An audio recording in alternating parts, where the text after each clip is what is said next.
Good evening, friends. Why don't we get started, if we may? My name is David Hope-Jones. I'm the Chief Executive of the Scotland-Malawi Partnership.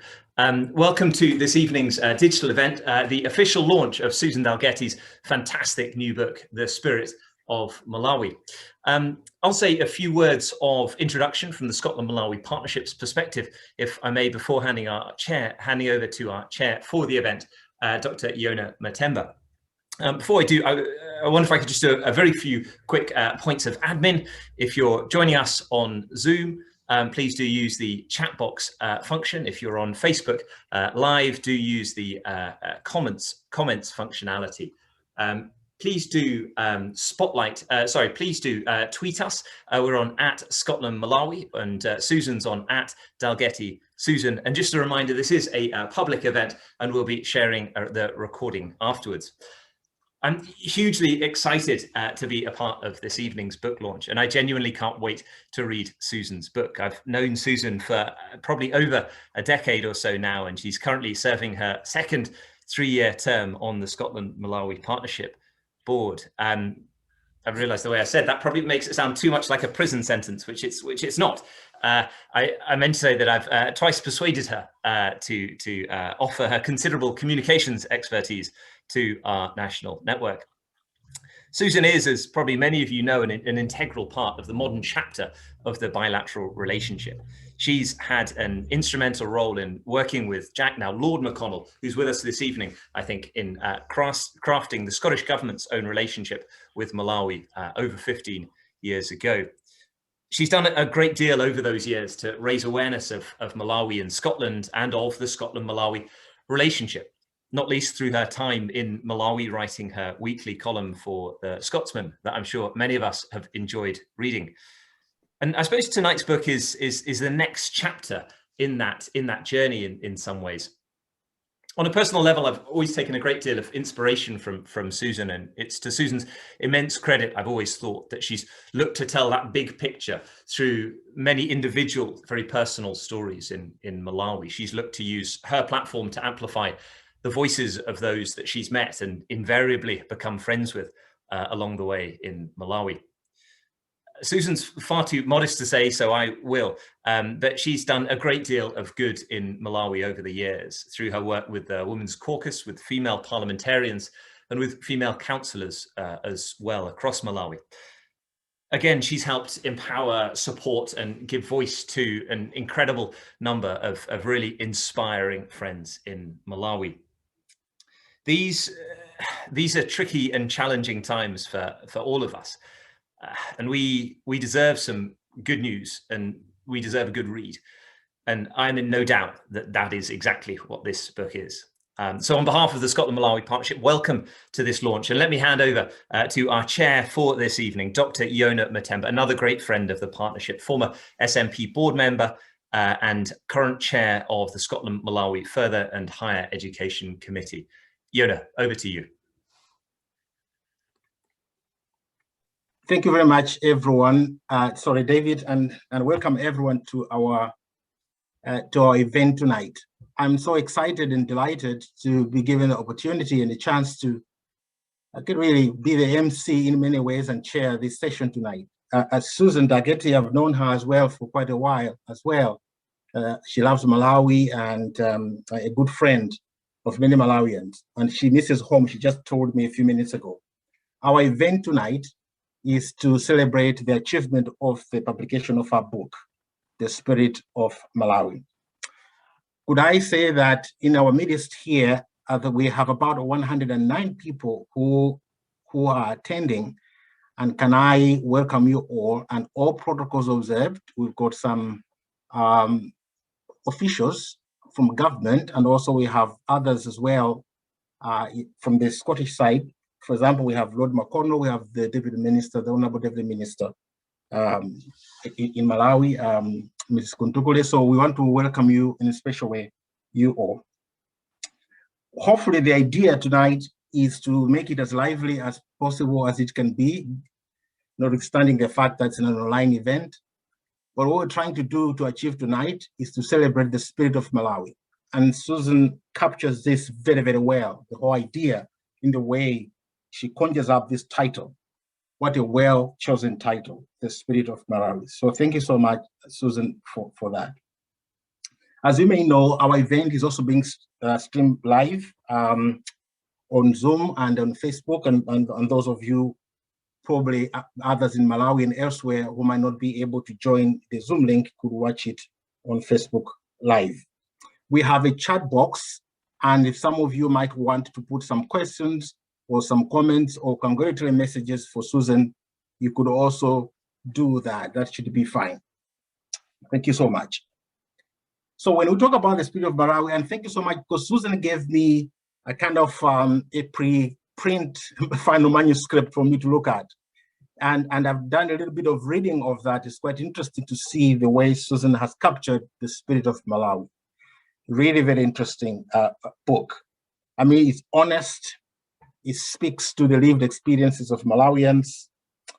It challenges the stereotypes and some of the taken for granted assumptions about a country. It provides an honest view of how Malawians view themselves in many ways. And for Susan to be able to capture that essence is very admirable indeed. So the spirit of respect, inquiry, love, affection, friendship. And Susan also has built friendship in Malawi as well, not just because of the book, but the book seems to be the culmination of our friendship with Malawi. And so it's really very admirable, Susan, that you've been able to do this and to share with us tonight some aspects of what you have captured in this book.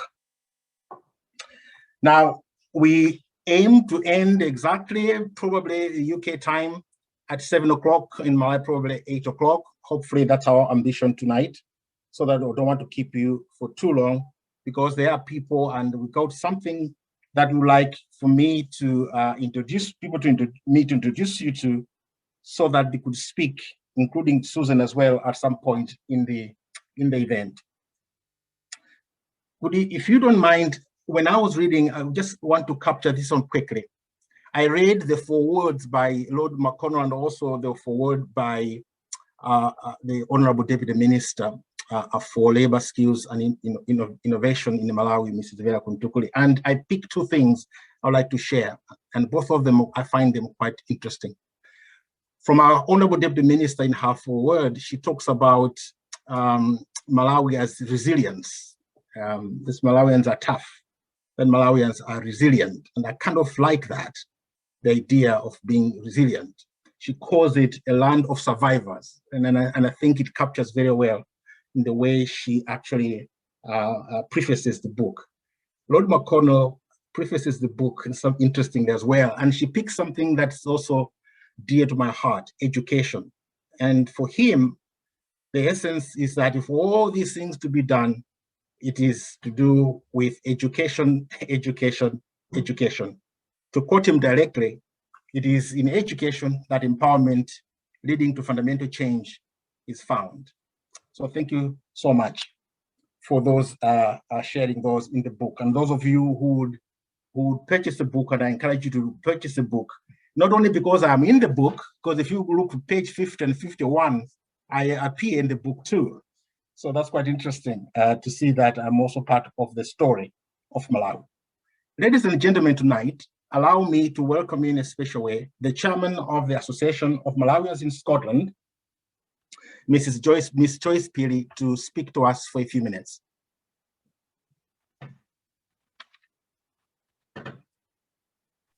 Thank you.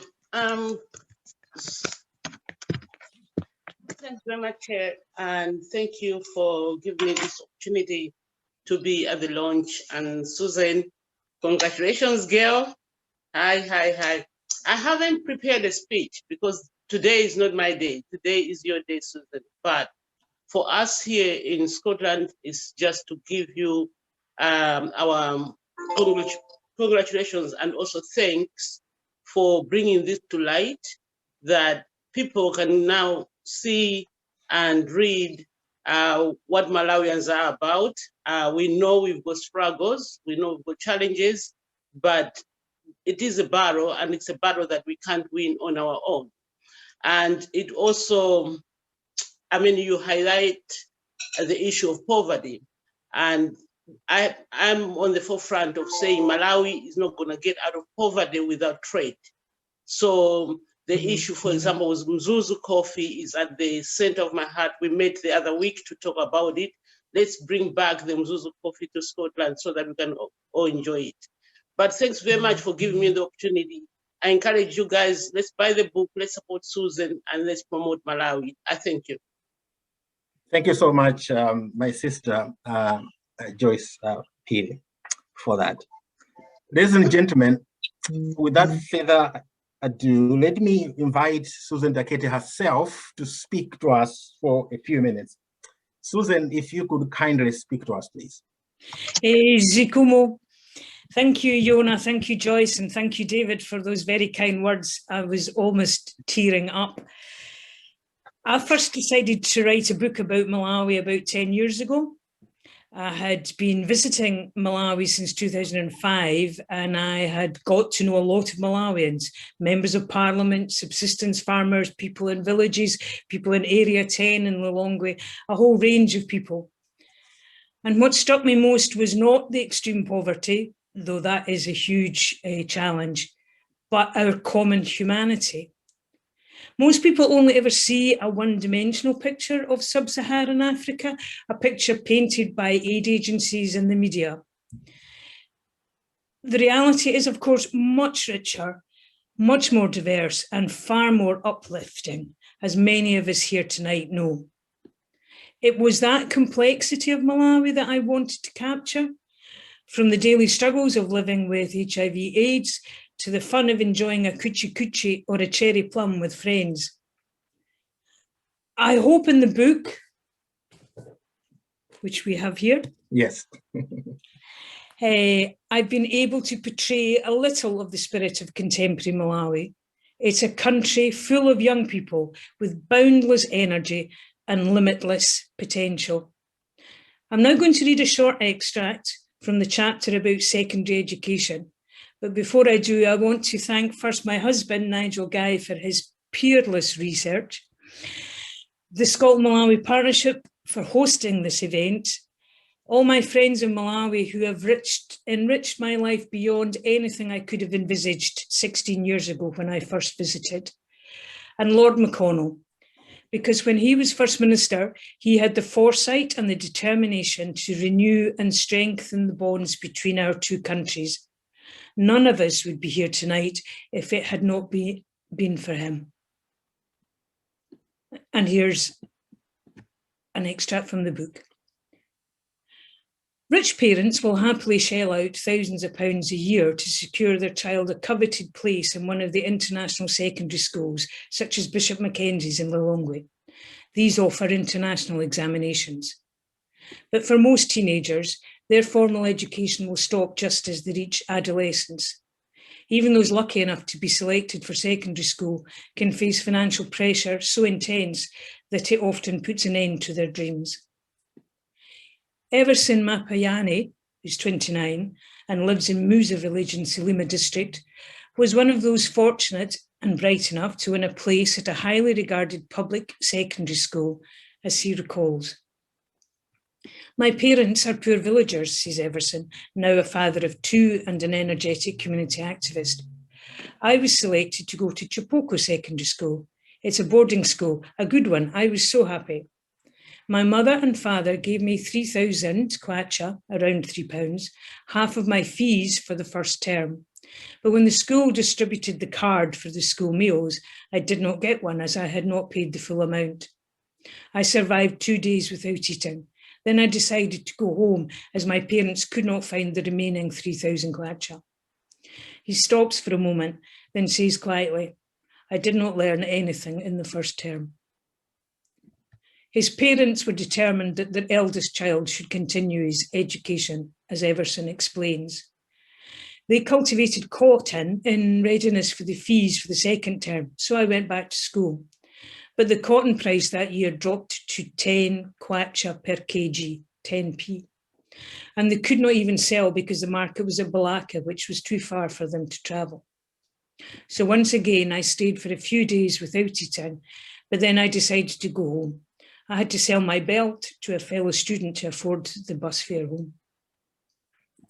Sitting at home, his dreams of university fading, Everson and his father decided he should try to get a place in the local community day secondary school, within walking distance of their village home. The overwhelming majority of Malawi's secondary schools are community day. There's a network of around 1,000 across the country, many built by donors such as USAID, America's International Development Agency. Most of the students walk to school, sometimes up to 10 kilometres each way. Some schools provide very basic hostels for those who live too far to make the daily journey. The quality of teaching and the resources vary from school to school and is often dependent on the school leadership.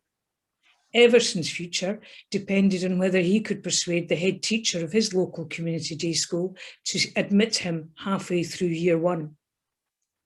The headmaster, one Mark Kalilumbo, told me to write an application letter, Everson says, telling him why I wanted to go to school, and I was lucky, he admitted me.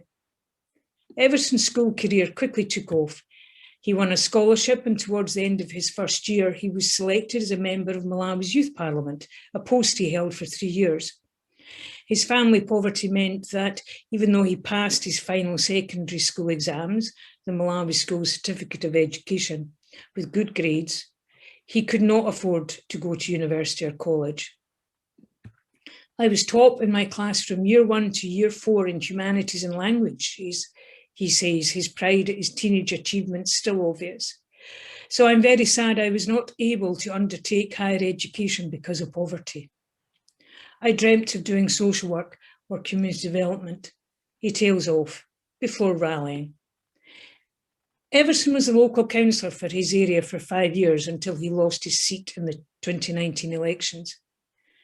I would love to find the funds to continue with my education, he says, but I am searching for a job.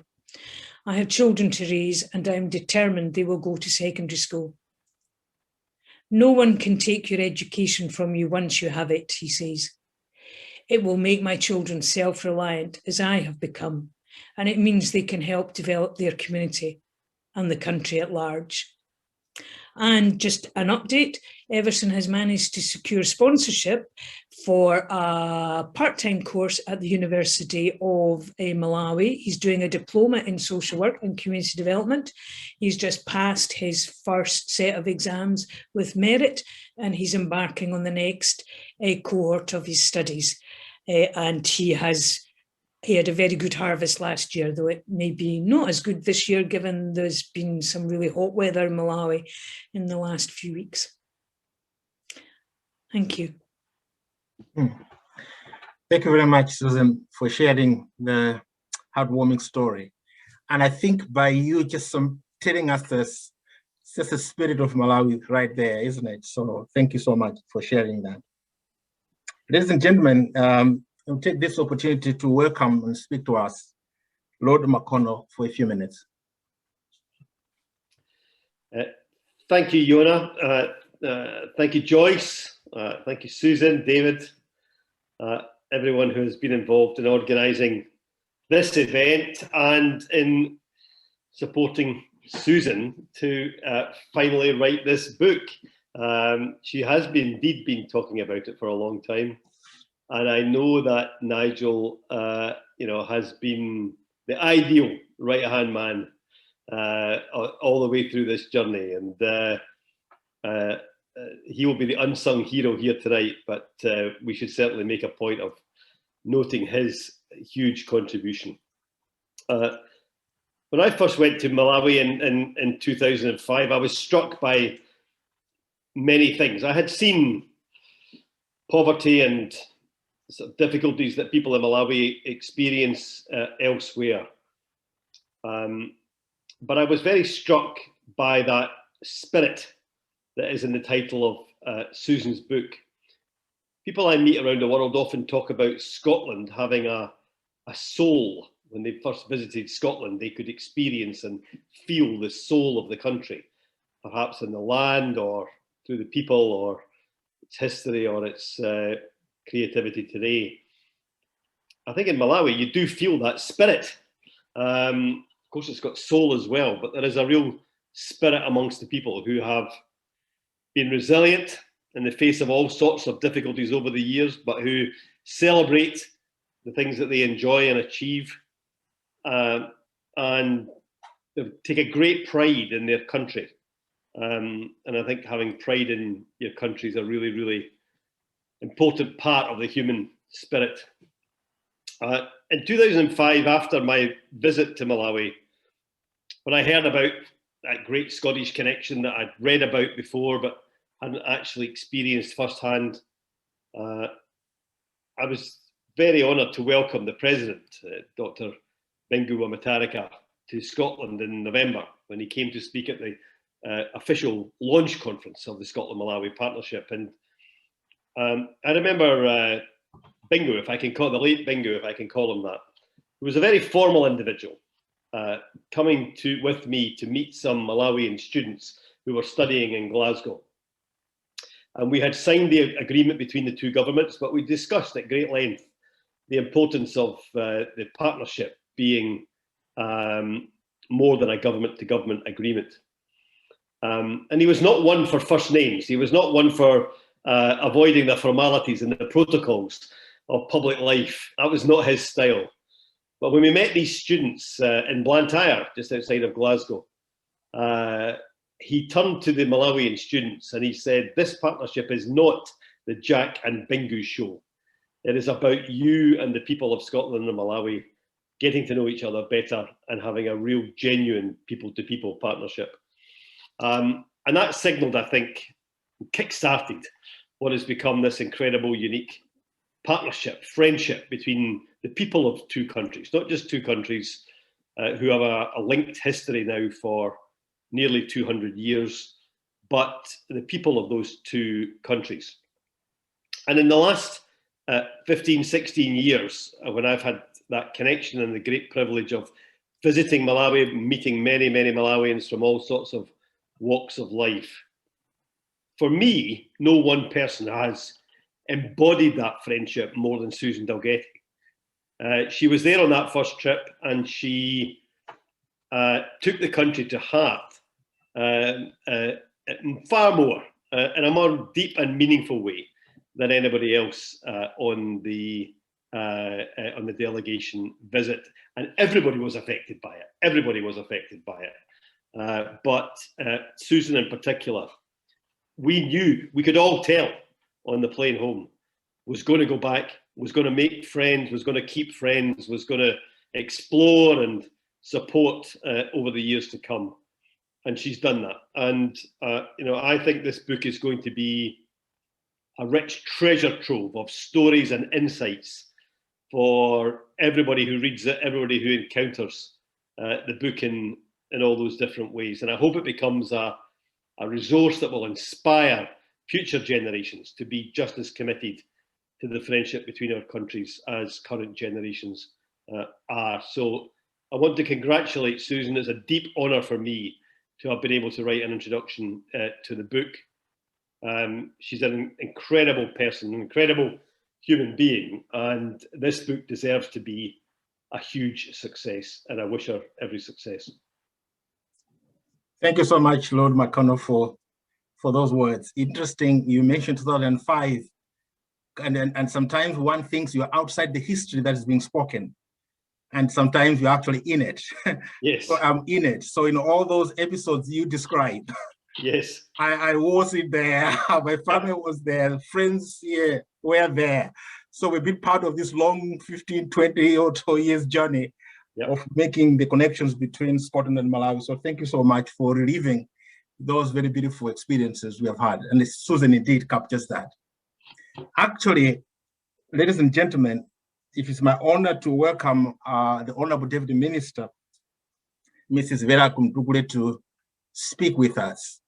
As I said earlier on, she has also written a foreword to the book, and she says quite interesting things as well. And I don't want to speak for her, obviously.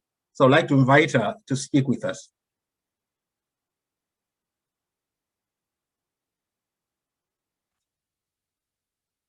Honorable Deputy Minister.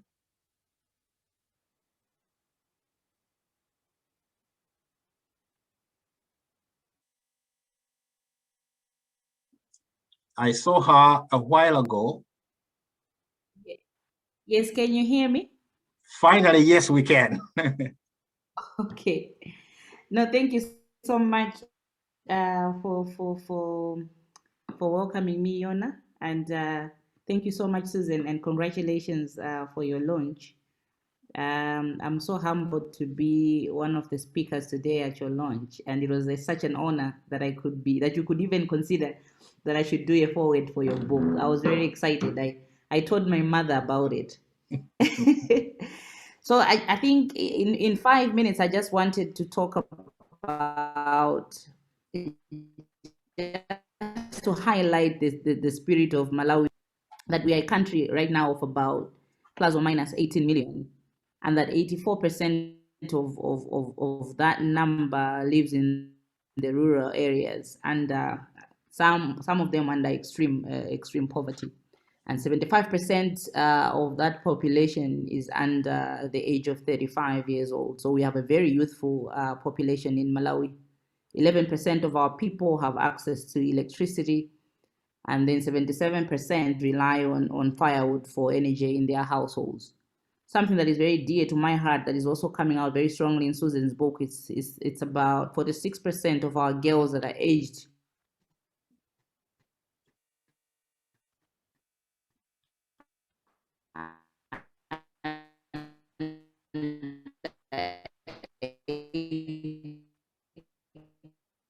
I think she's breaking up a little bit. Seems the Wi-Fi maybe is not they drop stable out at of the moment. school and get that is unskilled, and so puts a bleak scenario of what our country is all about. And today, what I want to say is those are very true, absolutely true. However, that's not all that we are. Like it has already been said by Yonah, we are resilient people. We are ambitious people. We are very warm people, which Susan, I think you can attest to that. We are very, very warm people. We are hardworking. I think, David, you know a lot about our hard work. And we hold our values very dear to our heart. We can hold our country accountable. You should see every step that the government makes right now. I am sure the Malawians that are listening now, they know that every step that the government make now is scrutinized, even by the people that you may think that would not be having interest in what government is doing. But people now, they have their eyes open. That's what the Spirit of Malawi is all about.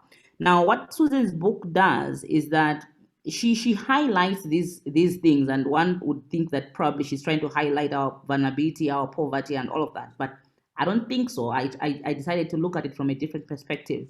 What she does in her book is to reveal the very nature of what it is to be a Malawian, the Malawianism that a lot of people do not know about. And what is that? The fact that we do know exactly what we are, and that across everything. There's something that is going to be unique. You cannot pass, because even if she doesn't mention the names, if you read it, even everywhere you may be, you know this must be about Malawi. There's something that is so unique about us, something that is very dear to our heart, and that's what we call our identity, our ability to identify ourselves, who we are and what we do. That's what makes us unique, and that's what the Spirit of Malawi, for me, is all about. So I think we do also know that you can have all these infrastructure, or every technology that money can buy. However, if you don't have a sense of belonging, if you don't have a sense of identity about who you really are, where you belong, then you're not really. It's very difficult for people to know where you're going, because then you don't have direction, you don't have a personality. But Malawians, even in their abject poverty, they're able to identify with themselves, they're able to know who they are, and they're able to have pride in that. In the foreword, I highlight the issues of about Malawi, about I think the key thing that came out very strongly for me was the resilience that Malawians showed during the 2019 elections, where they went on the streets day in, day out to protest that their vote had been stolen. This is something that was highly unprecedented, that was done by an average Malawian, but done in a unified manner.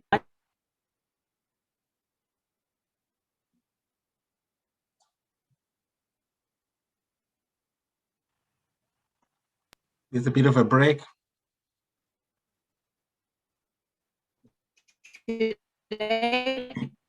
Continue. I was muted. You left me, but anyway, I was saying that the resilience that we showed during the 2019 elections is something that the world now is looking with admiration. And so for me, I want to congratulate Susan to say, well done for bringing this perspective of Malawians that was unknown to a lot of people to the world. But right now, I think for me, the authenticity of the Spirit of Malawi is coming in because it had to take Susan, who is not a Malawian, to speak our story from a perspective that is so authentic and so original. And so I'm very proud to be a Malawian today. And also I would like to congratulate Susan on behalf of government of Malawi and on behalf of our fellow Malawians. I want to say thank you so much for bringing real stories of real people that make Malawi what it is. So thank you very much for having me tonight, and all the best. Thank you so much, Honorable Deputy Minister, for those kind words about Susan's book and your reflections regarding even your foreword as well. Thank you so much. Ladies and gentlemen, this time we have about 10 minutes, could be 9 to 10 minutes in terms of time for some question and answer sessions. These could be live, or you could have some questions put on the chat. I already have some questions or some issues that have been put in the chat to consider, but I could open the floor, could direct the questions to Susan, and then we could ask that question and Susan could also respond. Thank you.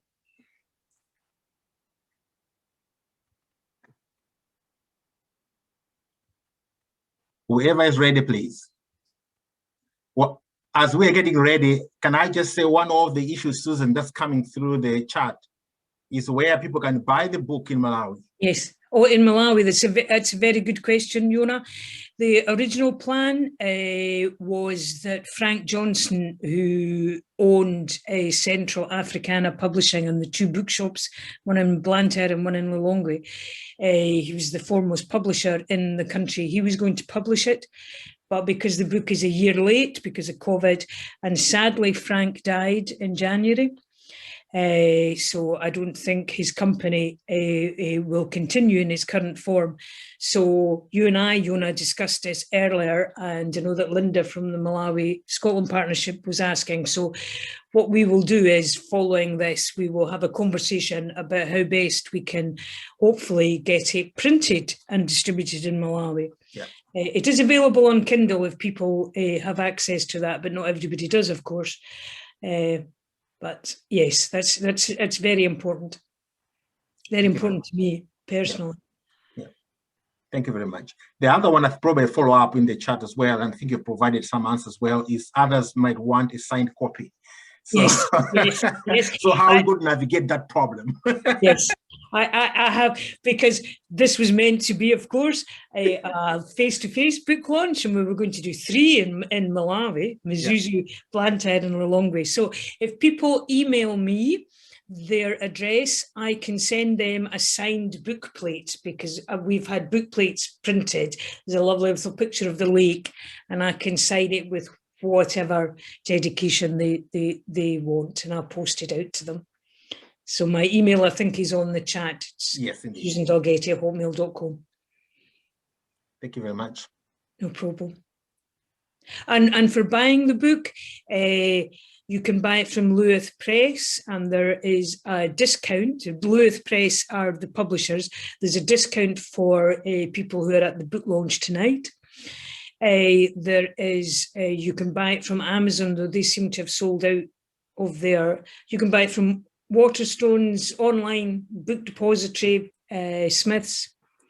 It's online with most of the online booksellers. Thank you very much. Thank you.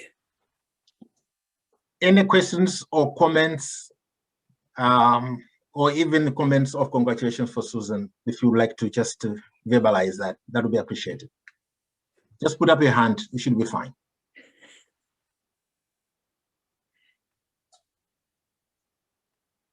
Oh, the publisher, Jennifer McAllister Hall, yeah. It's Lewith, Luath Press. They're probably the biggest and best known independent publishers in Scotland. Thank you. I see Owen, you got a hand up there.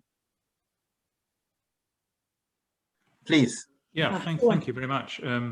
Susan, congratulations again.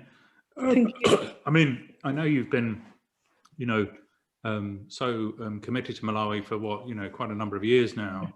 I mean, that's been obviously a bit of a journey, you know. Are you more optimistic about Malawi now? I mean, how has your optimism about Malawi, I mean, you know, changed over the years, and how do you feel about that now? My optimism is stronger than it was 2 years ago when we started researching and interviewing, because there's been a generational shift. Henry in the book and Maggie Banda, friends of mine, have talked a long time about the generational shift. The people who were in power after multi-party democracy were now the old men, and they had abused power in many ways. But there was a young generation of politicians, of civil society, of media, people who wanted to run a modern, dynamic country. And they have now succeeded because of the people of Malawi, how well the people of Malawi coped with the presidential elections in 2019, and how well they coped with the rerun in June 2020. So that makes me very optimistic. That said, Henry, Vera, Maggie's generation have a huge challenge. Climate change affects countries like Malawi much more than it affects us. The global economy is not designed for small economies like Malawi to try and break into. Even the regional economy where Malawi's future lies is very difficult to break into. Education still needs huge investment. And of course, COVID. When things were already difficult enough, along comes a global pandemic, and the second wave of COVID in Malawi has had a far bigger impact than the first. Sadly, 2 cabinet ministers died in January. There is hope that the vaccine is going out in March next month, 1.5 million doses, and Malawi has much more experience than the UK, for example, at mass vaccination under very difficult circumstances. So that's hopeful. So I am optimistic because of the spirit of Malawi, and I am pessimistic because of the world. Well, thank you. And from a fellow optimist, congratulations again. Thank you. Thank you so much. Can I read 1 or 2 probably questions on the chat? One from Stuart McRobert. Susan, what can we in Scotland learn from the strengths and experiences of the people of Malawi? I think you've talked about it, Yonah. Vera has talked about it. All of my friends that I have made over the last 15, 16 years, it is resilience and the power of education to change individuals, but also to change the world. I come from a very modest background, and my parents grew up in rural, in small villages, very similar to Malawi. And it is education that empowers people, that allows us to escape the poverty that so many of us still suffer across the globe. So if every Malawian child got the best education in the world, Malawi would be, would make California look out of date. So education is very, very important, but Malawi's resilience, whether it's when there's food shortages, whether there's environmental disasters, whether there are elections which are not run properly, Malawi people have been very resilient. And I have to say, if you have never been to Malawi, it is the most friendly country. It makes Scotland, Scotland's friendly, but Malawi, everybody, from people in the State House to somebody in a one-roomed hut in a village. Everybody's very welcoming. And genuinely, it's not false.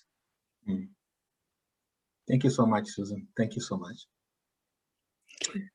Any other questions you might have for Susan? I'm looking at the time. So probably if we don't have any other questions, and I've looked at the chat, people were asking about some of the links that, for example, initially the lower link wasn't working, but I think there's been some explanation on that. So just check on the link and see some of the discussions that are going on there in case if you want to purchase a copy of the book. But otherwise, if we don't have any other questions, you can still put questions on the chat. But in terms of the program, if you could allow me to ask Stuart. Stuart, we are now at the point where we are talking about the Wheel of Fortune. Yes, the Wheel of Fortune.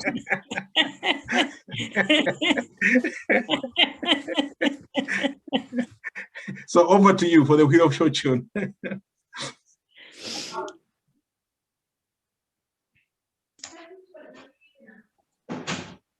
Thank you, Yonah. So, Susan, you've assembled some marvelous prizes. Yes, yes, we have indeed. We have a bottle of Malawi gin. We have a signed copy of the book. And Stuart, you have some Chitenji goods with the Livingston 200 memorial anniversary. So, and Scotland Malawi partnership team have put together this amazing Wheel of Fortune. It's stunning. So, Stuart, do your... Craig, would you like to spin? So the first prize will be the Malawi gin.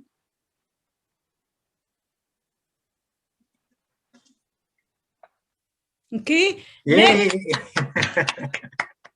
Nick, you have won a bottle of Malawi gin. Could I just say that I have to declare an interest because Nick is the chair of the Active Learning Centre and that I do the governance work with. So honestly, it's not a fix.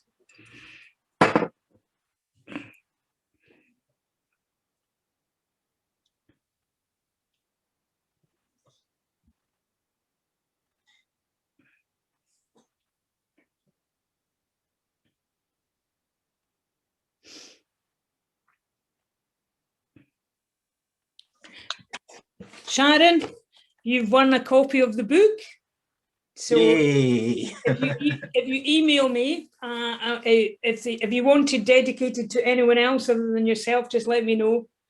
And I'll also, if someone gives me your address, I can get it in the post tomorrow.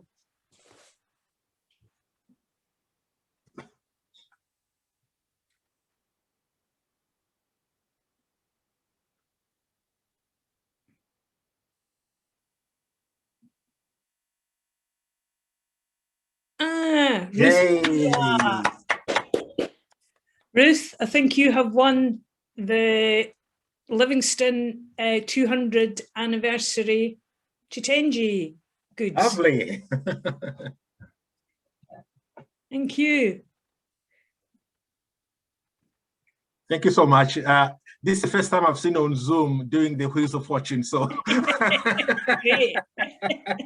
so it's all possible, isn't it? If we think about it and plan for it, it can happen on Zoom. Yeah, I think we should start. You should do it when you're lecturing, Yonah. Oh, thank you so much, everyone. Let me just check if there's a question on the chat that probably I need to pay attention to before we go to the next. Otherwise, I don't have any other question. If there's a question you think is pressing and I didn't manage to see it, just put up a hand and it should be fine for you to be able to speak. But other than that, could I take this opportunity to welcome and to invite to speak to us Professor Heather Cubie, who is the chair of the Scotland Malawi Partnership.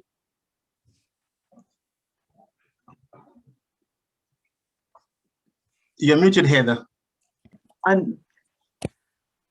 I never get used to this. I'm sorry. It's all right. Thank you very much, Yonah. What a lovely evening this has been. But you know, it would never have happened had it not been for Susan's determination over a long period, whether it was those many years of getting the writing done, but much more relevantly, the last year and a half of being determined that the publication and launch would happen early 2021 as originally planned. So well done in managing to achieve that, pandemic or not, and all the challenges that had to be overcome. We've heard a lot from so many lovely people about your many skills and achievements, Susan, but really, you are such a multi-skilled, multi-tasker, I can hardly say it, multi-skilled, multitasker, with such a wealth of experience in communicating by different routes, whether it's in speech, in writing, in social media, everything that you use effectively and comes to fruition in something like this. You do so with such aplomb. So thank you for ensuring that we could all enjoy a lively and happy event this evening. I have to say, I am also looking forward very much to getting my copy and being able to read the whole book. And having heard snippets from others, then actually, of course, that just whets the appetite even more. So I think at the end of this, I hope you've got a bottle of gin left for yourself, Malawi gin, of course, so actually celebrate with family afterwards. But actually, giving votes of thanks isn't just to say a few words to you, but to thank all the others too, who have been part of this evening. Yonah for chairing the meeting, our honoured guests, Jack McConnell, Lord McConnell, Joyce, Phiri, and of course, the Honourable Minister. Lovely to have you being able to join us, Vera, tonight. So thank you all. But also, thank you to Stuart and the SM team for creating an efficiently enjoyable delivery for this book launch. And all the work that has to go on behind the scenes to actually ensure that it all would go well tonight. So thank you, everyone. Thank you, Susan, though, because without you, it wouldn't have happened. Thank you. Thank you very much, Thank Heather. you. Thank you. Zikomo Kambiri. Thank you so much. We have a few minutes before we can let you people go. So we have a few more, probably a few questions and a chat informally with Susan, with everybody else. If I could just start, there's a question for you, Susan, on the chat. It's an interesting question, a reflective question, because it asks from Donald Stavert. Susan, what did Malawi teach you? Yes, from Donald. Yes, what it taught me, it definitely taught me resilience. I've always been quite an optimistic soul, so it has made my optimism even stronger. But I think it taught me about love. And that sounds really odd. I met a woman, Homba Mbekiani, who sadly died in 2019. I met her about 10 years ago. She was 92 when she died. She's actually South Kosa, but moved to Malawi in 1954. And she became probably one of my best friends. And her resilience through really difficult times, both because of things that were happening in the country, but also things that were happening within her family. But she kept her spirit all the way through that. And every time we met, even when she was crippled with strokes, I would say, "How are you?" And she would say, "I'm alive." She taught me to enjoy our common humanity. And if we remember that we are all human beings struggling in this difficult world, but we're doing it together, if we remember that. Thank you very much. Yeah, thank you. There's a question from Fraser Boyd.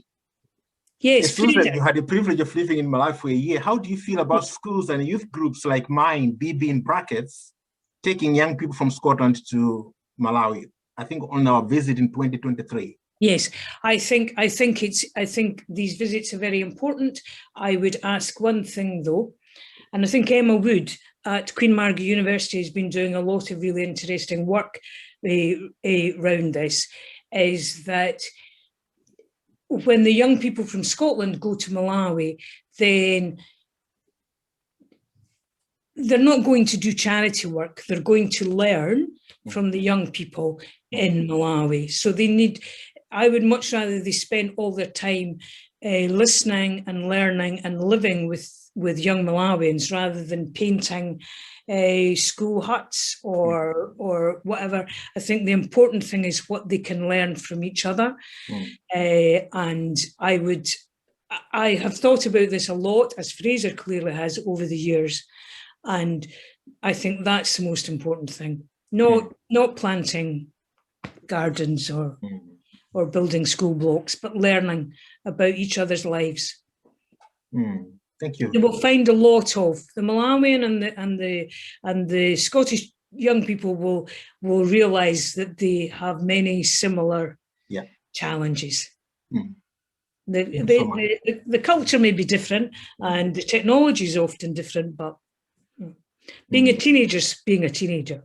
Thank you very much. There's another question. What's your next book going to be about? That's a secret. I can't tell you that. Well, the piece of work that I'm working on just now, it's a secret. It's locked in a safe. Yeah. No, it's. Okay. Let me see if you have another question. Other than that, I do not see any other question. Other than most of the comments that I see, other than that, what I see are a lot of congratulatory messages for you, Susan. And yes, I'm overwhelmed. I'm almost there's a couple of times when I've been tearing up. So so it's just wonderful to celebrate with you, Susan, today. Thank you. And a lot saying quite a lot of comments about that on the chat. Yes. Could I just say, sorry to interrupt, Yonah, but yes, I'm fine. Vera Martin has just asked about COVID making the young people's experience even more similar. Vera's a teacher right. in West Yorkshire, and yes, Vera, because early in the first wave of COVID, the schools were locked down, as Yonah knows, and the second wave, the schools were locked down. In fact, they have just gone back on Monday. So young people's education has been badly interrupted. Their exams have been exactly the same as here, except Malawi's education budget is minuscule compared to the budgets that we have in the UK. So it just makes being a teacher even more challenging. Thank you, Susan. You see that you have messages from the States and other places as well. Yes. There are some questions you may be able to see later in the chat about women and so on and so forth. So it's generating a lot of questions and interest, not just about the book, but what the book actually allows us to reflect on about Malawi. Exactly. Exactly. That's what I hope. Because what I want to finish on, if it's okay with you, Yonah? Yeah, that's fine. Yeah. What's always struck me since I started learning about Malawi is that people living in rich countries had a very one-dimensional view of people living in poor countries. That somehow we didn't share the same hopes and dreams and fun and sadness, and that somehow we were different, but we are not different. The differences are the technology, the economic, the power of our economies. That's the difference. And I hope that that's what I wanted to get across, and also that how much I love Malawi. Sorry, I am going to start crying. Sorry. Yeah. Yeah, it's quite evident. Lord McConnell put it right as well about that. It's quite evident from all of us as well. Ladies and gentlemen, we had promised you that we'll have an event for Susan's book launch today, ending at 7 o'clock in the UK and 8 o'clock in Malawi. The time has come for that. The question is, have we achieved it? The Scotland Partnership had put up a kind of a feedback sheet. I hope you have seen it on your screen there. Please, could you just click and respond to it and submit that, and they will appreciate it very much. Other than that, and from people all over the world, wherever you may be, because the beauty of online, people can be anywhere. So for people in Malawi, in Scotland, in any else you may be, people who love Malawi, friends of Malawi, Malawians, and I want to thank you so much for coming tonight and spending your time to come and congregate together and celebrate Susan Dalgety's book, The Spirit of Malawi. If anything that Susan you've taught us today is that the Spirit of Malawi, this is just the beginning of the journey to understand the Spirit of Malawi. And you have captured very well because you're coming from another context and coming in and to begin to understand that when you say Malawi, who is a Malawian? What do they do? Who are they? Yes. And I think the book captures that essence. So thank you so much. Thank you, Yonah. Ladies and gentlemen, if I would allow you to go to your beds tonight, good night. Bye-bye. Bye-bye. Bye-bye. Yeah, bye-bye.